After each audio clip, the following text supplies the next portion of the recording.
Makikilala sa bunga. Guys, sinong naniniwala sa kasabihan? Kung anong puno siyang bunga. Kaya kung pangit ang ugali ng anak, malamang ganun din ang mga mag-ula. Sa Biblia nga may nabanggit ayon sa Mateo Kapitulo 12 versikulo 33 hanggang 37. Sinasabi ninyong mabuti ang punong kahoy kung mabuti ang kanyang bunga at masama ang punong kahoy kung masama ang kanyang bunga, sapagkat sa bunga nakikilala ang puno.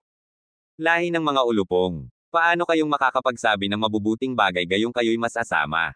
Kung ano ang nag-uumapo sa puso ay siyang sinasabi ng bibig. Mabuti ang sinasabi ng mabuting tao, sapagkat puno ng kabutihan ang kanyang puso. Masama ang sinasabi ng masamang tao, sapagkat puno ng kasamaan ang kanyang puso. Tandaan ninyo, sa araw ng paghuhukom, pananagutan ng tao ang bawat walang kabuluhang salitang sinabi niya. O wawalang sala ka, o paparusahan, batay sa iyong mga salita.